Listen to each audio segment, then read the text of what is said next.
What's up, everyone? Welcome back to the 1894. I'm Tara. I've got Joe with me here today for a striker chat again. Would you believe we're milking it, but we'll keep on going. First off, Gabriel Jesus is being offered a new contract. That's from Graham Bailey. Joe, scale of 1 to 10, how happy are you considering his recent run of form? 9 at the moment. I couldn't really be any happier. I don't think there'll ever be a situation where I'll be a 10 for a contract renewal unless certain players like maybe a Foden or maybe even a Haaland, who isn't supposed to be in this video, but he is now. But no, I mean, this time last year it was hopeless. It was absolutely hopeless for him. He wasn't cutting it. He went through that long run of not scoring for double digits of games. I can't remember the exact number. I think it was like 14 or something. It was ridiculous, but he's been moved out wide, which I think suits him more because he works harder. He's more willing to defend and run back, which, you know, he's had his better games out wide. Even a couple of seasons ago, I remember back to that Madrid first leg in the Champions League where he was on the left. It was one of his best games he's ever played for us because he worked harder. He played practically as a left back for that game. So, no, I couldn't be more happy, and he's proved that he can stay in this team. He can, you know, fight for his place, and he can play well. And he's already scored a couple of important goals. You know, one that springs to mind this season is the 1-0 at Chelsea where he scored that scuffed effort, but they all count. We got the 3 points, and it's looking good for him so far. Yeah, if it's not for Jesus, we're dropping a considerably more amount of points now. And look, we're going to need every player we can coming into it. And I think his morale's only going to go up with this offer of a new team. But I'm in completely the same boat as you. I'm really happy he's signing up because, look, it takes a position change for people to go, yeah, this is where I want to be. This is my spot. Because like the work he puts in is unreal. I think we have always said that now, in fairness, right? But now that he's shifted out wide, it seems that we have room for someone in the middle, right? Vlahovic. These are the rumours today. The rumour mill spun again. Vlahovic, right? So basically, the news that came out today, we have this off from City Extra. It's from Republica. So the first one is that Pep Guardiola considers Dusan Vlahovic as the perfect striker. Joe, tell me about it. Is he the perfect striker, mate? No, there's only one man that is perfect, and that is Erling Haaland. We mentioned him again. But, you know, it's hard for perfection in football. Not many players are perfect, you know. Is he a decent option? Yeah. Is he 80 million euros or pounds worth of an option? No, of course not. Don't be ridiculous. Not many players are at the end of the day. Look, we have a hot take. I have a hot take. I think you agree with me. We don't desperately need a striker. We don't desperately need one. Not in January anyway. We'll be all right for this season. And if we manage to fuck it up next season, we'd probably be okay too. Let's be clear. Like, we still have an incredible squad and players all over the pitch who can score goals. We went through it the other day, just not recording, and literally every player, outfield player, can score at some point or another. Like, we have goals from everywhere, but it's a nice addition to have someone who is, you know, it's their main job to score goals, and he'd fill that option. And, you know, again, it's not a bad option. He's tall. He'd get on the end of crosses, but for someone with 18 months left on the contract, I think paying 80 million is a bit far.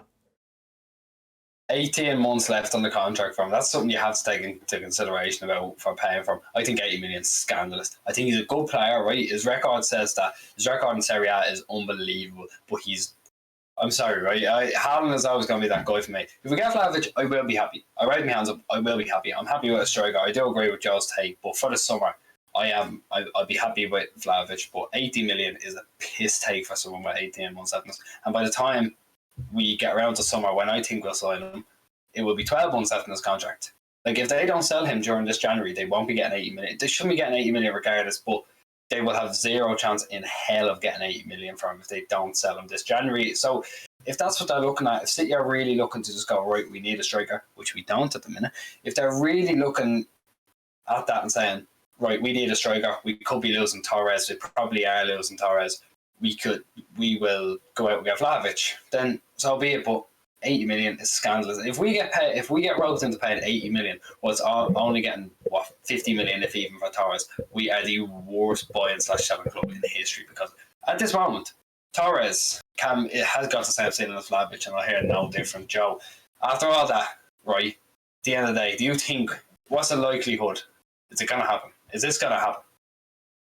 I don't think so. I think there are more clubs linked to him than Haaland. Haaland is a freer option, albeit probably more expensive over the long-term option. If you look at clubs, I think even Newcastle linked with Vlahovic in January to get an attacker. Like, they'll have the funds to be able to get him.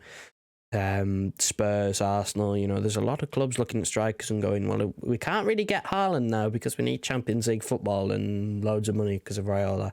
Look at Vlahovic and go, well, he plays for Fiorentina, so a club in the Premier League would just be a step up anyway. And I mean, I agree with you. I'm looking at if we manage to sell Torres and get Vlahovic in and make a loss, that is a failure. That's a failure. Torres has the potential to be as good, if not better. If he wants to leave, he wants to leave. But why settle for someone who might not even be as good for more money? Like, what is the point? And I'm looking at track record of Serie A players as well, coming into the league. Now, the most recent two being Ronaldo and Lukaku. Ronaldo's Ronaldo. He's already played in the Premier League. He scores wherever he goes. Lukaku has not had a good time since coming back to the Premier League. He didn't have a good time at United. I think his stats were better than people remember for him for what he was at United. He played really well in Inter. He's come to Chelsea and he hasn't really... he had a good patch at the start of the season and then he got injured and he just hasn't found it again. I don't know what's wrong with it. The Serie A is just a completely different league, completely different pace. I'm so unsure of signing players from that league. I'm just too wary of it, and I think 80 million is a pretty big gamble, but I don't think that it will happen. I'm not sure. Over time, I'll probably get confident if the right sort of news comes out like it has been with Haaland, but right now I think there's a very low chance of this happening. Yeah, I agree with you with the Serie A thing. It's a very back to the wall, slow brand of football. That's just if you look at the Premier League, right? You are saying, if you're looking at the Premier League, you're saying there's plenty of teams out. They have Ranić. United have Ranić in. Obviously, Liverpool have Klopp. There's gegenpressing. You won't see a team gegenpressing for your life in Italy because they all start blowing out their arses after 40 minutes.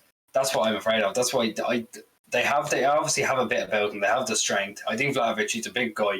Lukaku is a big guy.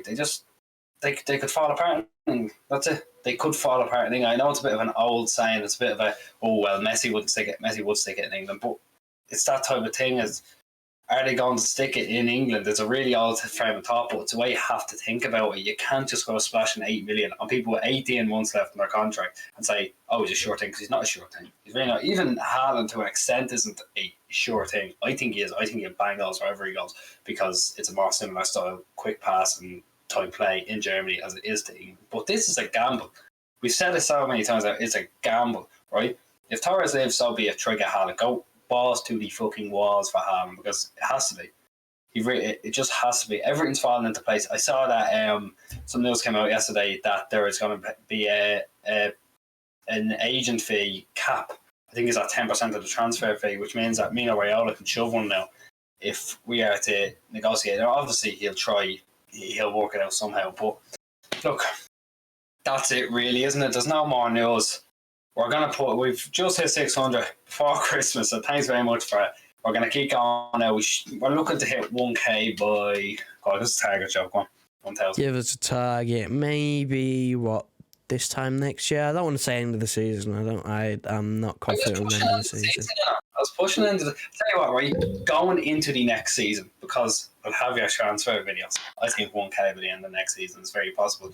And look, share it around because that's the quickest way to do it. If you like it, share it around, comment. It helps the algorithm to bits. So please share it around, like it. That's how you think of Vlahovic. And look, we'll see you for Newcastle. Go on.